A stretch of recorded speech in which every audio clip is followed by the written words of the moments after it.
I no longer believe in being fearless. I believe in being fear smart, which is a whole lot different. What other people are thinking is none of your business. It's enough to handle your own thinking. People look at me now and they go, well, you're so confident and you definitely seem to have it all together. Well, yeah, let me tell you about the last 70 years. Not so much. Thank you very much. Analyze the fear, notice the fear, and do it anyway. There's a moment right before you step into the light, the pitch, the raise, the room waiting on you, where your body tells you to stop. Most people call that fear and try to kill it. My guest built a career on a different move. Don't kill it, read it. This isn't about overcoming fear or becoming fearless.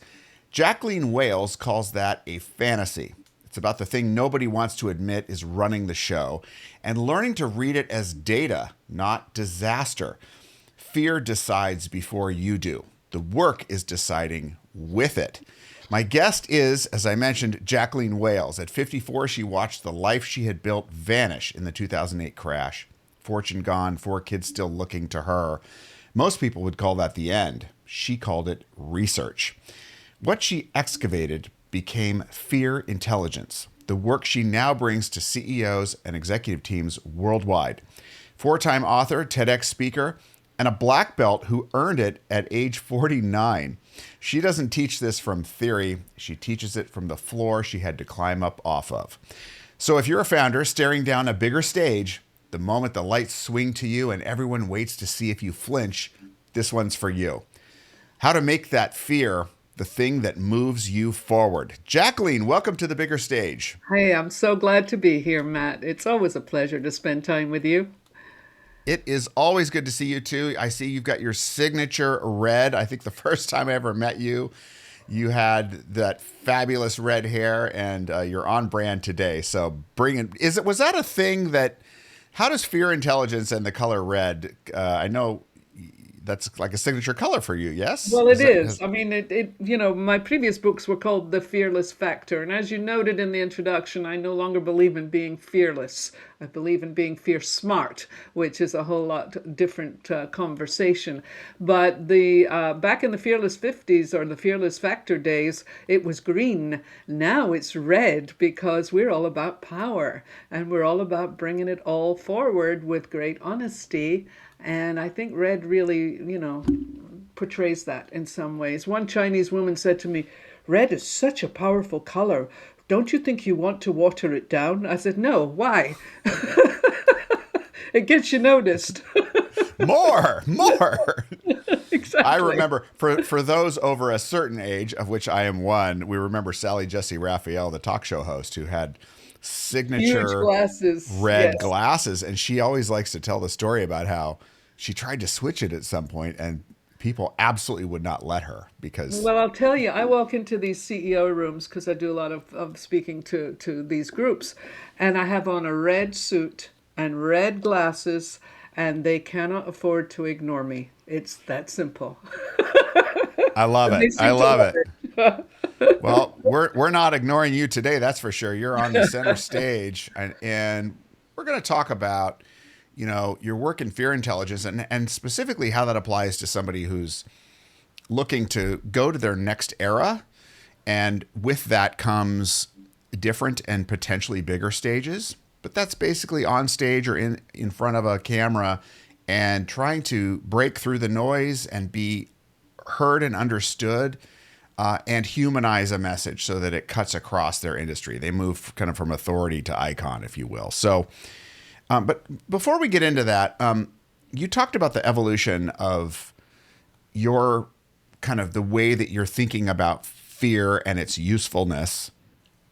I know I used to talk about fearless, and I said it's not about not having fear. It's about making it less of a negative drag on you. You're not going to get rid of it, but I think you've taken it even to another level of thought, and you've got a recent book. So let's plug the book. What's your most recent book? And then in the book, I know you have frameworks for this, so just tee this up a little bit so we've got some foundation for what we're about to So I talk came about. up with this idea of fear intelligence because it really was about how do we see fear as data, not as something that, we can run from. Now, let's get fundamental about this. Fear is an emotion. It's one of the most powerful emotions in the human experience. But frequently, that fear interferes with our thinking processes.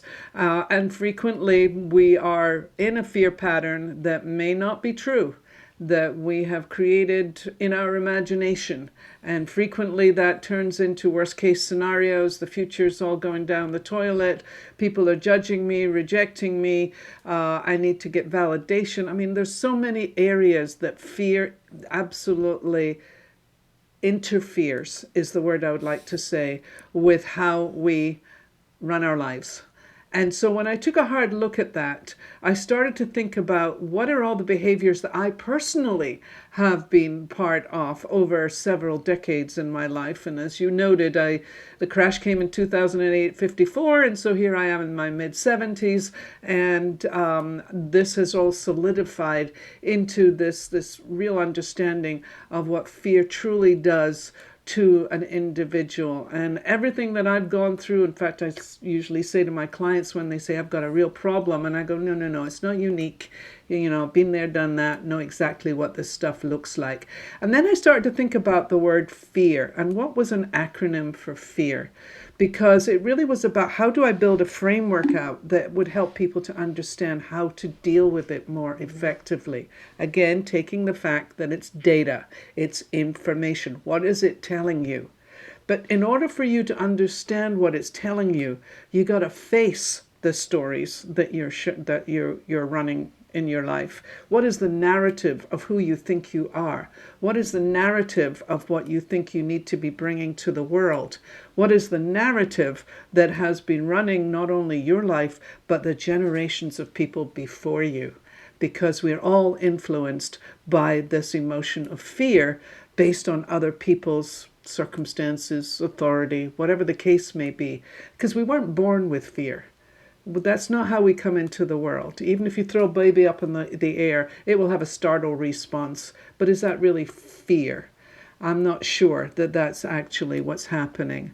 But I do think that fear is a conditioned response, and we have to be able to go back through the history. I mean, my history was full of dysfunction, poverty, violence, you name it. I got thrown the whole damn thing at me.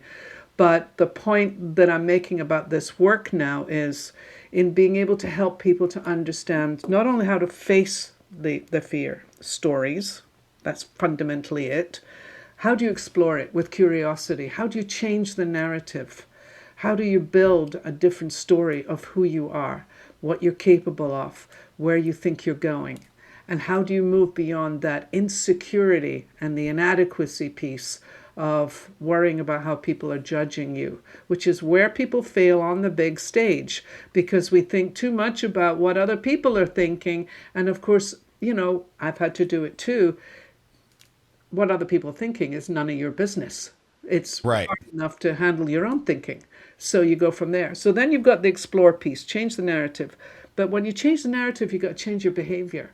So that becomes the ACT piece of the FEAR acronym. So we've got F.E.A. so far. So you take the different actions, small actions, not a lot of big steps. Courage shows up. That's the rise piece. You meet the challenge with courage. You meet the challenge with the ability to be uncomfortable until you get comfortable. I mean, people look at me now and they go, well, you're so confident and you definitely seem to have it all together. Well, yeah, let me tell you about the last 70 years. Not so much. Thank you very much. Right.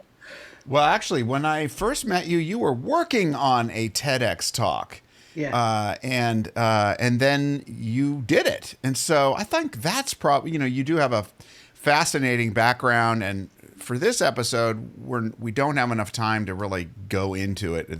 I can tell you people that there's a lot there. But for this episode, I want to keep it really focused on the context of speaking and the fear around being on that stage, quite literally. So tell me about your journey, because you were already pretty far along on the fear intelligence development, but it wasn't an easy road, was it? And No, it wasn't. I mean, when I yeah. first started this gig at the age of 54, when someone came to me and said, you know, you'd make an excellent coach. And I was like, yeah, well, I've been giving people advice my entire life from, the tenement steps of my building where kids would say, what do you think? And then I would give them my 10 cents worth for what it was worth. But over the years, when someone finally said, after the crash of 2008, you'd make an excellent coach, but what do you know the most about? And I said, I don't know. I mean, I've had quite a life, la da da. And she went, fear. I've heard nothing but fear stories from you over the time we've been talking, and you should talk to others about it. Well, that was the beginning of it. So yeah, I took the coaching program. I became a coach, and I hung out my shingle, and I called it the Fearless 50s, because here was a woman in her 50s, and I knew there was a lot of other women in their 50s who were struggling with their own insecurities. So that became the beginning of the journey. But from there to where we are now, the evolution has been stunning, even to me, in terms of the consistent application and the consistent attention to what fear really was all about for me and for those whose lives I've had the privilege of working with. And the patterns were so obvious. There's nothing new under the sun with regards to what I've put together. Nothing. Except what I've done is I've identified it and I've pushed people to go, is that you? And they go, oh yeah, that's me. I go, okay, great. Now what do you want to do about it? Because you got to do something with it. Once you recognize it, you can't not see it. And that's really what it comes down to. We don't openly talk about gender differences much these days for various reasons, some probably good, some probably nonsense. But look, you started off working with women. So I'm just curious, did you notice any patterns where there were fears that women had that the men you've worked with typically didn't, or is everybody Well, pretty much here's the the same? thing. Men are pretty good at bravado. They're pretty good at putting it out there, and even if they're feeling insecure, they're going to let you see it. Whereas women tend to be a lot more transparent about it. Now, women are socialized to shut up. To be perfectly frank, they are socialized to shut up, and they do. And so they second guess themselves. They doubt their capabilities. They don't speak up in rooms where they should be speaking up. And when it comes to public performances, there's all kinds of self-doubt and second guessing going on. And you mentioned my TED Talk. I wasn't immune to that. That was very much a big piece of getting on that stage. I mean, I had just taken a huge program with Michael and Amy Port on the heroic public speaking is what it was called. And it was really designed to help you as a public speaker really hone your craft. But when I got on that TED stage, I was absolutely a nervous wreck. And my dress rehearsal was a complete shit show simply because I kept losing my place. I couldn't remember where I was supposed to be. My slides weren't moving forward. And I kept apologizing, which is another thing women do. We apologize far too much for our existence. And so, and finally I looked at the organizers and I said, this is what fear looks like. This is it. And of course, they said, it's fine. We know everybody blows it. You're either great on the dress and you're wonderful on the stage, or you're great in the dress and you fail on the stage. So Not an uncommon phenomenon. My friend Meredith, exactly. who does improv and stage work, says a lot of times the people who do great in dress fail on the stage. Yeah, So yeah, yeah. yeah. And I did the opposite. I failed in the dress, and the next day I showed up and I gave them my 18 minutes. But that 18 minutes was torturous because I had to not only get the script right, but I had a fear in my mind that I couldn't memorize things. I'm a professionally trained singer, and one of the things that's always been a kind of problem for me is memorizing all the lyrics. I know music. I can tell you note for note what's going on. But words to go along with that music, not always clear. Not always clear. So So this was a big fear. let me ask you. So just how long was the journey from the time that you decided to apply for TEDx until you were on that stage? What was the length of time that you were working Probably on it? about 18 months. Okay, Um, that's what I remember. I remember it was like a year and a half. So good. yeah. Okay. Yeah. So in that year and a half, what were all of the things that you did to prepare yourself for that moment? Well, number one was, the script writing itself was fairly tedious. You and I worked with Brian Morgan, and Brian was instrumental in helping me look at the script again and again and again until it became something quite significant. So we didn't have AI back then. That wasn't a case of, plug it That in. was like several years ago. I know. I There know. I was mean, no AI. It's not, it's like, I don't know. We're really kind of, lost on that one. But the point that I'm making here is that uh, there was a lot of iteration on it, but there was also walking around the house with labels on everything, trying to remember which paragraph I was in, and pushing myself to really get this down. And that was a very unusual thing because I'm very good extemporaneously. I mean, right now, I can get up, chat anytime. I've always got plenty to say. But this was really different. This put a tremendous amount of stress on me because I believed that this was something that had to be done verbatim. And what I've discovered since then is no, it doesn't. And in fact, I mean, I started my TED talk with one simple thing. I said, "What's your favorite four-letter F word?" what Yes, was that not in the script? it wasn't. And It wasn't. no, it wasn't in the script. And I said, "So what's your favorite four-letter F word?" And the audience, of course, laughed just as you did. And I said, "No, not that one. My favorite four-letter F word is fear." Fear. And then we went from there. And it really has become an extraordinary thing in my life to be able to look at this emotion so intensely through the lens of what I personally have experienced and then deliver information to others that they can recognize in themselves and give them some strategies on how to think about it differently. Yeah.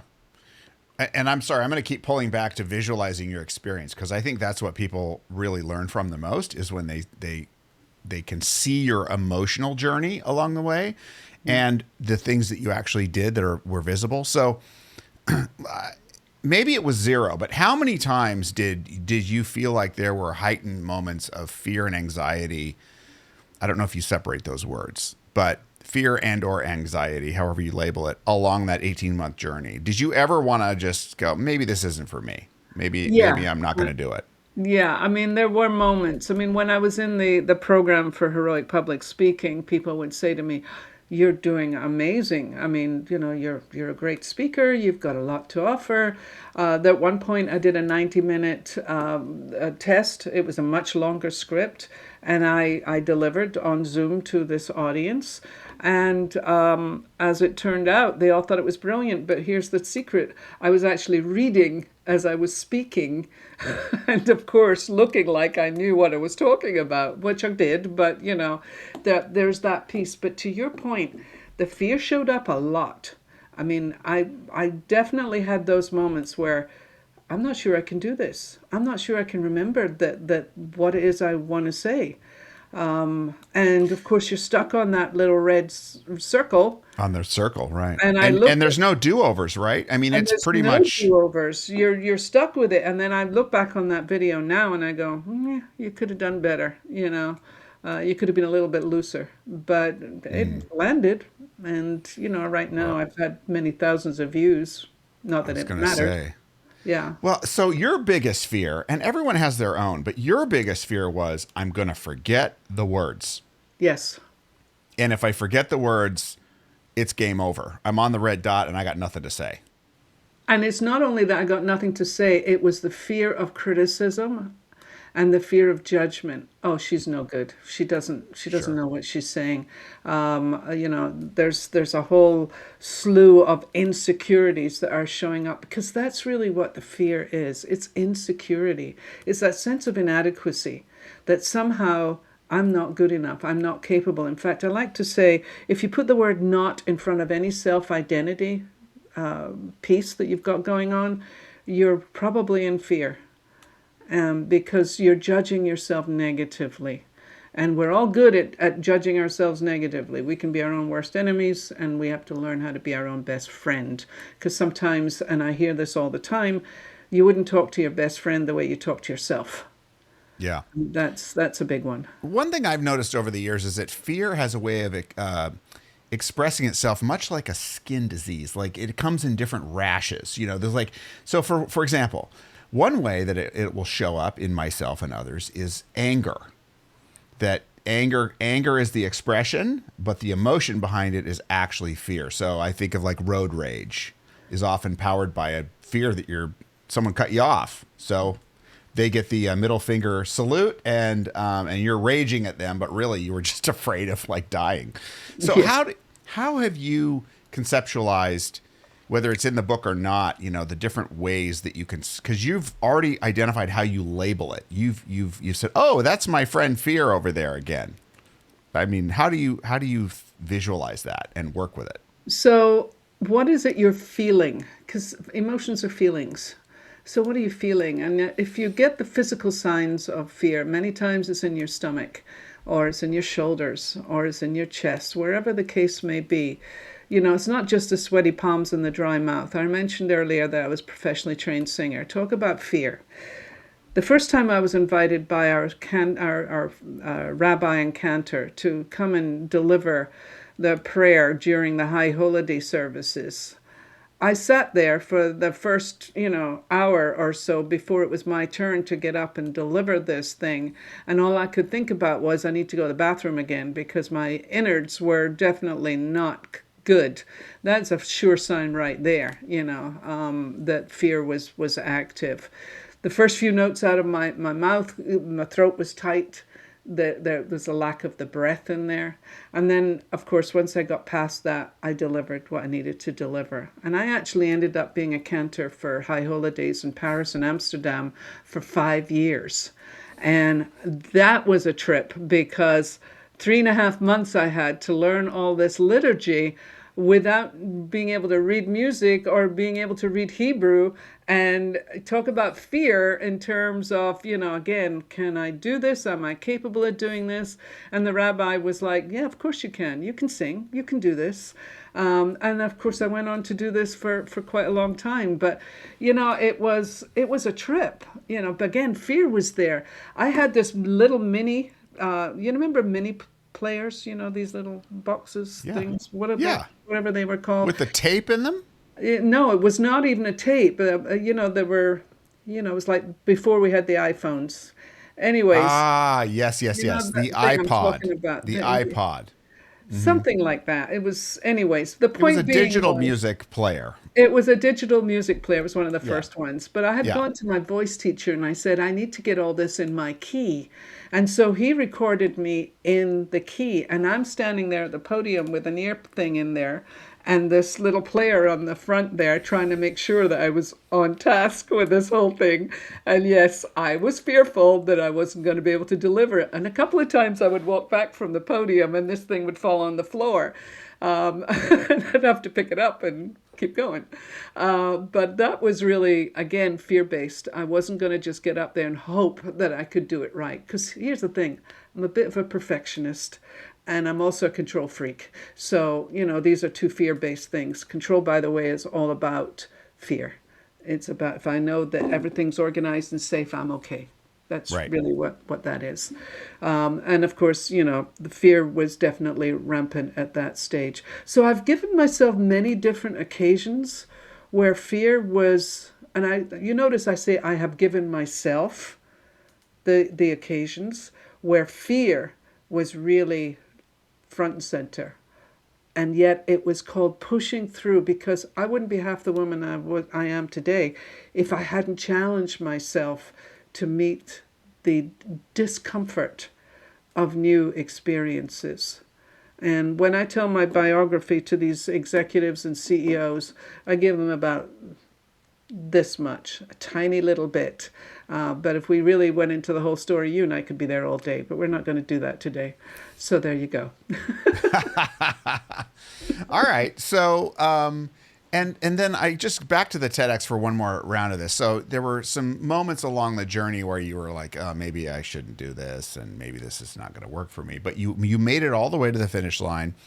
You did not feel great about the dress rehearsal. What happened in the day between the dress rehearsal and standing on the red dot? What was it? What did you do that helped you show up and frankly nail it? I decided to switch it off until the morning. And that was another big one. And I got up in the morning and I was in the hotel bathroom and I said, okay, give your speech. And I gave the speech perfectly. I remembered every aspect of it. And I looked in the mirror and I was like, you got this. You're going to do this. But it was really a case of, and the other thing was, a group of friends came up to this TED Talk. Now I live here in Northern California, and this was in South Lake Tahoe. It's a 3.5 hour drive, and I had several friends who made that drive in order to hear me speak, which was really wonderful. So the night before, we all had dinner, and it was like, let's just lay this one aside. And the other thing was that my kids came. Now my kids had never heard me speak ever. And they'd pay no attention whatsoever to what Ma's actually doing. But they came to the TED Talk and they heard this for the first time. And that was really a special occasion also. But on the day off, I did a short meditation before I got on stage. I was the first one up, so I couldn't be watching other people and get all nervous about it. And, then I just did what was there. And go into it, girl. Because again, the experience, whilst it was new, was not completely new for the numbers of times that I had pushed myself to be in places that most people would want to avoid. Yeah. Absolutely. So when it was finished, when the clock struck 0, do they do a countdown? Is it a countdown or is it? No. You get your 18 minutes. I actually went 18 minutes and 23 seconds because they have a clock in front of you. But the man who had put together my slides for the show was a man who had done a lot of TED shows, and he had been introduced to me. And he said to me, "There's going to be a clock there. Ignore it. Do not focus on your timing." And that was really important too, because otherwise you're like, I got to speed up and I got to talk faster and blah blah blah. No, he said, ignore the clock. Do not look at it. And the slides were very simple. I didn't have anything complicated. No, lots of imagery, all that kind of stuff. I had words on the screen. The only one that I think was really marked was there's a scene where there's a wardrobe and there's a little girl inside the wardrobe, and that of course was part of my story. And then I showed up with Nostradamus at one point. And with Nostradamus on the wall. It's like, there's your fear, physical. Yeah, absolutely. And when the 18 minutes and 23 seconds expired and you walked off the stage, how did you feel? I felt elated. I was like, look at that. Another milestone in your life. Yeah. And would I do it again? That's always the question I'm asked now. Would you do it again? The answer is yeah, because now I know what I'm walking into. And now I'm absolutely ready for whatever that might be. And we go from there. Yeah. So sorry about that little thing. My dog just walked into something in my room. So okay. Well, as long as the dog isn't attacking you, we're good. No. She's far too small and lovable for that. Oh, okay. Good. Yeah, I think of there's some comedians who are quite famous and quite successful financially who even to this day will do a set and bomb. I mean, just absolutely objectively bomb, and they bounce right back. They go, okay, well that wasn't great, and then they do try again. So it's all part of the journey.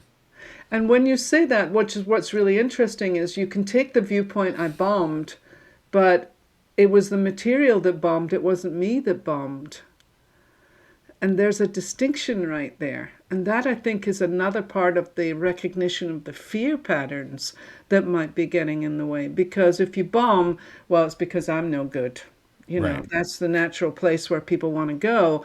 But for those who keep getting back up again, it's simply about, well, that didn't work. Let's try something different. And it's kind of been, I like to say that's been my life. That didn't work. Let's try something different. And certainly, I've had a wealth of different experiences over a lifetime that have really pushed the envelope again and again. Like martial arts, for instance.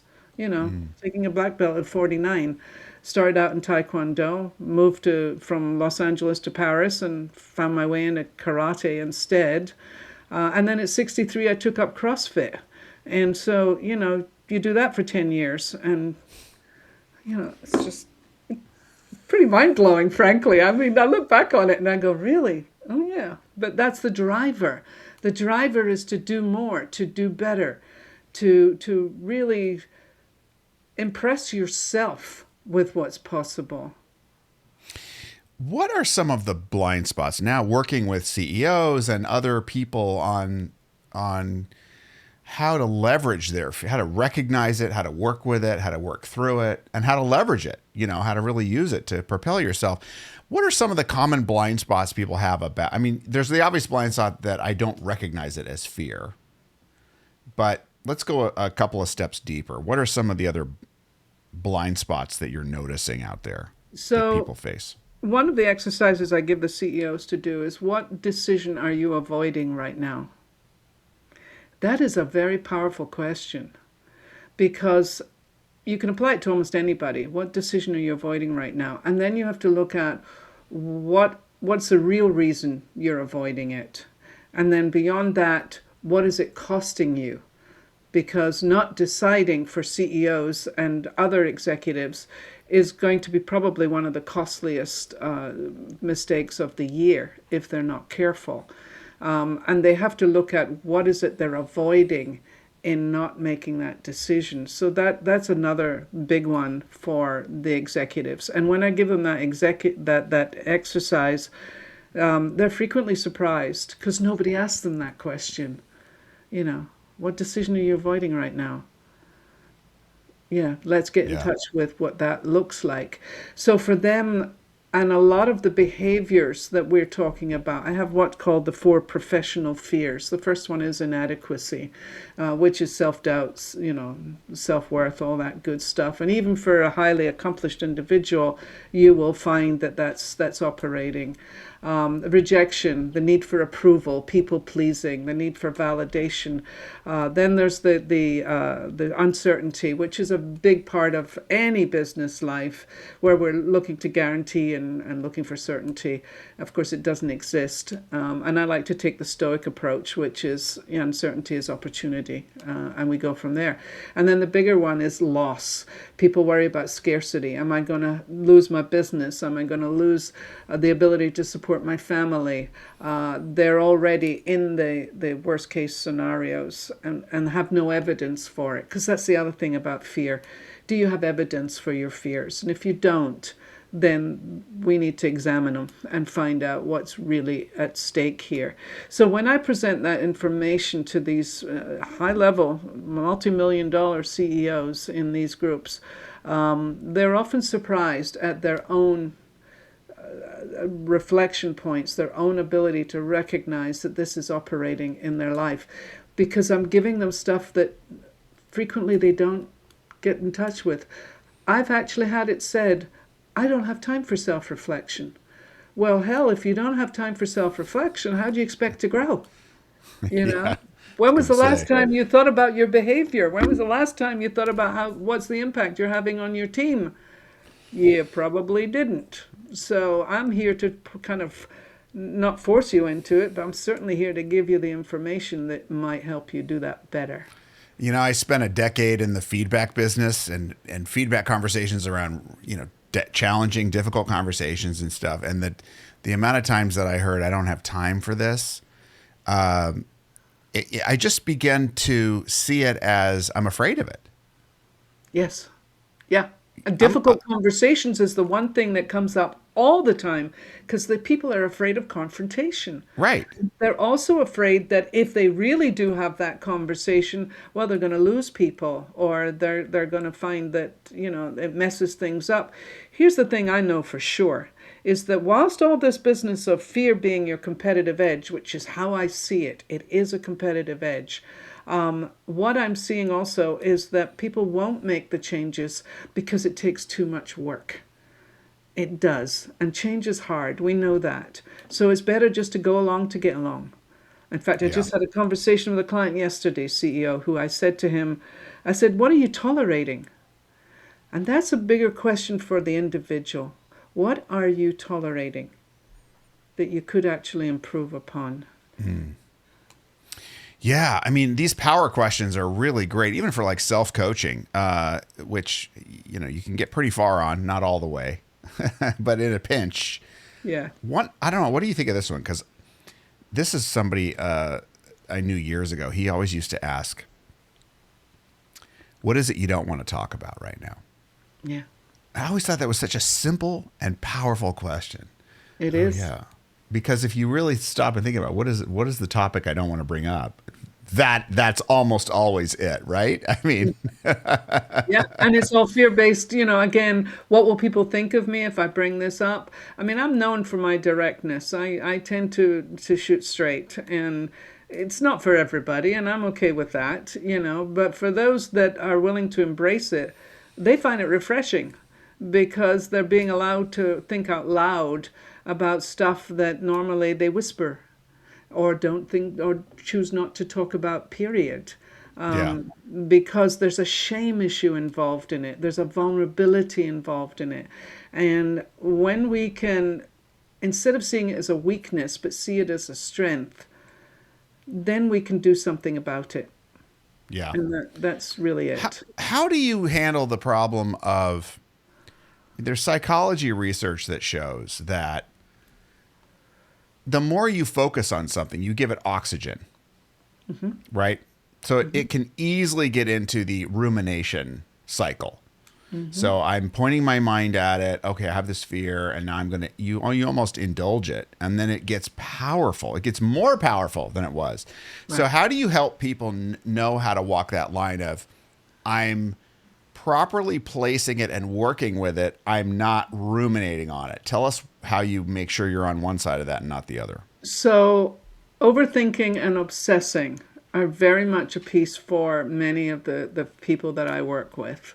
The overthinking and obsessing piece, the rumination as you call it, becomes the singular focus. Now, what I say is, okay, can you take a step back from that? Can you get into, instead of the overthinking, which is the overanalysis of a situation and trying to come up with a solution, what if you were just to take a step back and notice that that's what's happening and then decide to let it go? I talk about the 90-second rule, which is the difference between a reaction and a response. Fear is a reaction. And when we are obsessing on the reaction, on obsessing on the idea that things are going to go wrong, or obsessing on the ways in which we're being impacted, instead of taking the moment to step back, because the prefrontal cortex is not working when we're in fear and when we're obsessing and overthinking. It's not our brains that are doing the work, it's our emotions that are doing the work.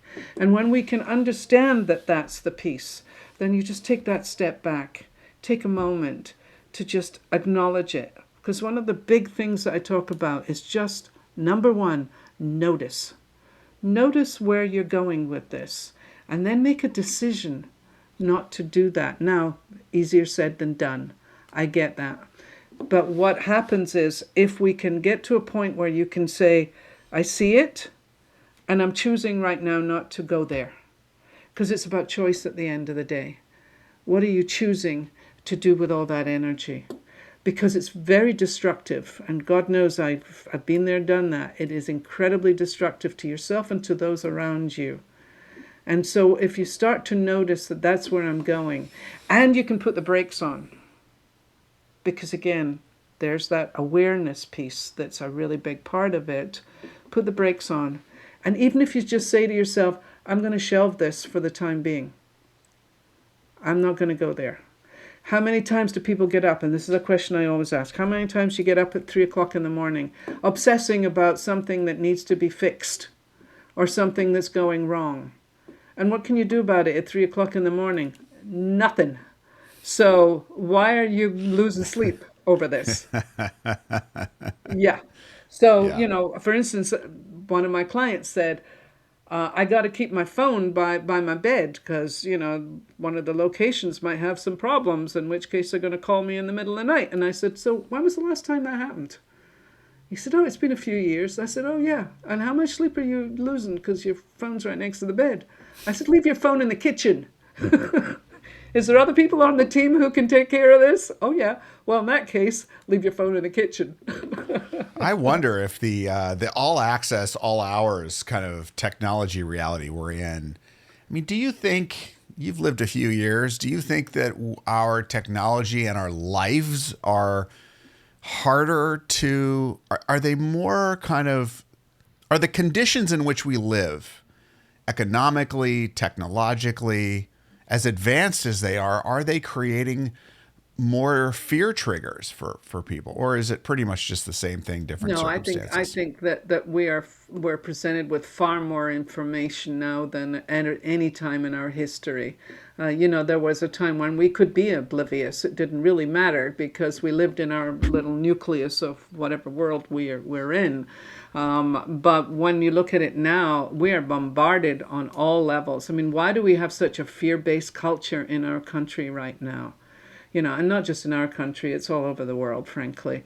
But I think that the digital age, because that information is so readily available, it allows for obsessing about situations, circumstances. It allows for people to somehow identify that their lives are going to be overturned or turned upside down by the events of the world. And you see this and hear this all the time. So, yes, it's become a very fear based world that we are living in, thanks to all of the ways in which we're presented with this negative stuff that is constantly in our eyeballs, frankly. And then you have to make a decision about how much you want to take in. Yeah. And that becomes a piece. I was reflecting on this because my grandfather passed away recently, 95 years old. And as part of going through some of the stuff, we found, or I don't know, I got to see, I don't know if it was found, but I got to read a series of letters that he exchanged in the, gosh, it must have been in the late 60s, early 70s, I think, with a camp in Canada. Now, these days, you would go on the website or you'd call them or whatever. But back then, he would type a letter, Dear Mr. Worcestershire. I don't know. I'm just making that name up. But it was kind of like that, someone the third, kind of a very official British name as far as I recall. My family and I are planning a summer trip to your beautiful camp around these lakes. And he just explained everything about their trip and that they needed to secure the reservations. Okay. So he puts this letter in the mail and mails it from Oregon to Canada and waits weeks. And then he gets a typewritten response in the mail. Dear Mr. Myers, we are in receipt of your letter. Thank you very much.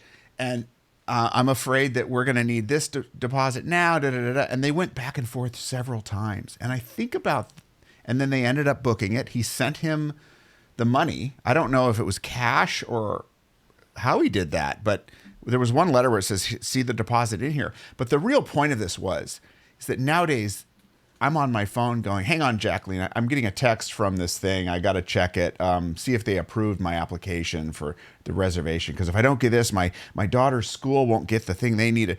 We're just inundated with immediate Yes. signal, Yes. and it's like wildfires all Yeah. over the place. And I find it very hard to manage myself, and I bet I'm not alone. You're not alone. And I think, I mean, even for myself, I know that I'm addicted to looking at the phone. And I often, it crosses my mind, just turn it off and put it away. because it's so easy just to pick it up to see what's going on. And the need to respond instantly has become the norm. And so if you don't get a response immediately, what's wrong with you? That becomes the piece right there. I mean, I'm old enough to remember airmail letters that were just this flimsy little piece of thing that you would write on and then you would fold it all up. I'm amazed that it ever got anywhere because it was just such a thin piece of paper. But, you look back on this, and I'm old enough to know that, from the 50s to now, I mean, in my lifetime, it's extraordinary. But I think, again, where's your attention? This is really what I speak to in the fear conversation, too. Where is your attention? Is your attention towards the positive and uplifting side of your life, or is your attention on all the bullshit that is surrounding you and that you're buying into? And again, the awareness piece of noticing that is what's going on. So, and then there's the peer pressure of that we feel as well regards this. I mean, you and I are on LinkedIn. That thing is a complete, like all social media, in my opinion, is a huge suck of attention. That, what does it add up to? What are we getting from this? My opinion is not very much, frankly. I Yeah. think that, we just need to be focused on what's in front of us more often. Yeah. Yeah. I mean, genuine human connection. Yes. And while you can make it on LinkedIn, what I'm learning is that the distinction between being a content creator and what the rest of us do, because 99% of the people are not content creators. So the content creators are setting this model for, and it's all fancy stuff, and they get a lot of reach because they're feeding that with the oxygen that it wants. That's right. But most people aren't that. So you're judging yourself by a standard that's completely off, for one Yeah. thing. Yeah. Yeah. Yeah, and going through a feed. All right, listen, we don't have much time left.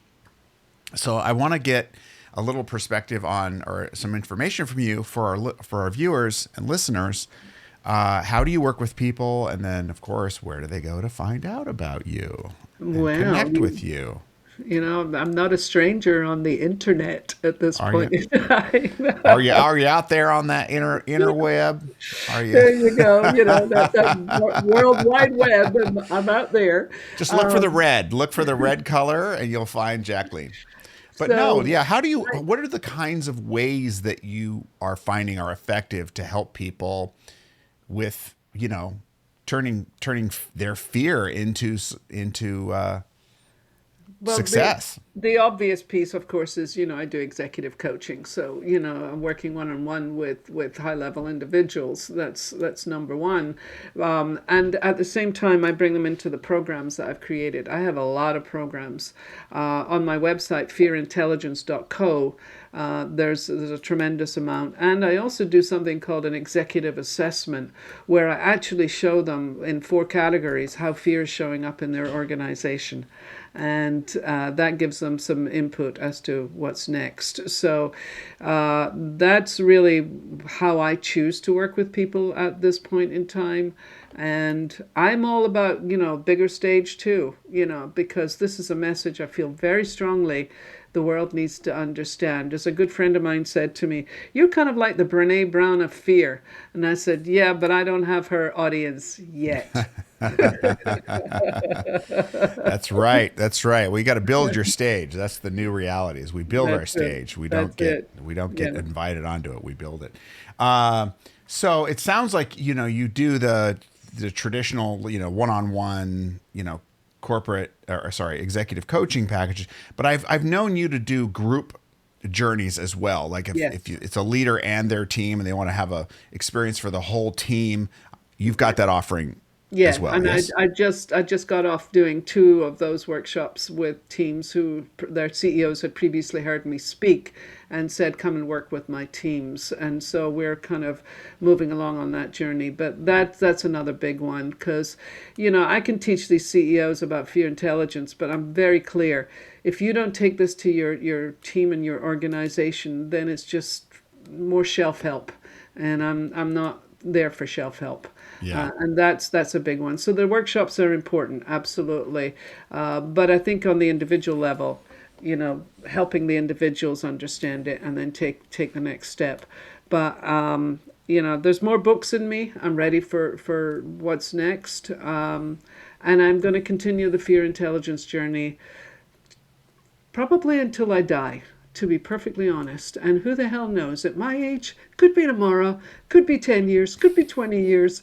I have a feeling I'm going to be around for quite a while yet. I do too. I do too. Yeah, I mean the work continues. The need will not go away. So, and then of course, I'm sure you do talks. If someone wants you to speak to their team or speak to their Absolutely. company, you're game for that. Of course, Yes, yes, yes. send the private jet.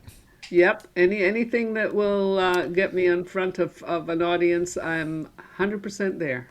Yeah, Happy to do so. absolutely. Fantastic. So, and despite concerns about LinkedIn that I also share, you're on LinkedIn, Jacqueline Wales on LinkedIn. We'll Uh-huh. put everything in the show notes.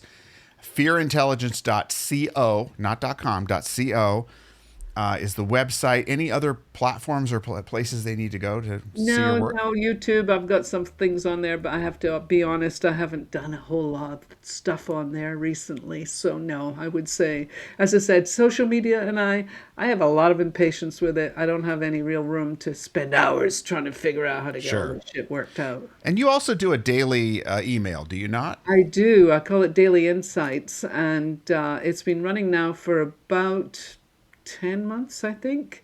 And 10 months of daily emails. That's a lot of material. Yeah. And it's got to go in a book some point. So I think there you I go. think it probably should. So if someone wants to be on your email list, what do they do? Again, they can go to the website, fearintelligence.co, and there's a little piece in there to sign up for the Daily Insights and go from there. Fantastic. Or All take right. the Fear Intelligence assessment and see where you stand with it. All right. So let's close out with this, Jacqueline. Someone's out there watching and they're like, I know I'm being driven. The tail is wagging the dog, but I'm afraid to look at it. What's your message to that person? So, the tail is wagging the dog, and you're totally keeping yourself in that limited position of having a dream, but being afraid to take the step into it, because, and then you put your own thing in there: inadequacy, rejection, loss, blah blah blah, and take a hard look at that. But here's what I would say: there was a book written many years ago, Feel the Fear and Do It Anyway. And I would say, analyze the fear, notice the fear, and do it anyway. Because if you have all these unfulfilled dreams that are sitting on the shelf at the end of your days, you will just wish you had pushed yourself a little bit harder. And you can do it, because I've done it, and I'm not unique. I know everybody else can do it too, but you've got to have the courage to follow through on your belief that you're capable. End of story. Can't finish it better than that. Jacqueline, thank you so much for joining me today on the bigger stage. Truly a pleasure, Matt, always. Thank you, darling.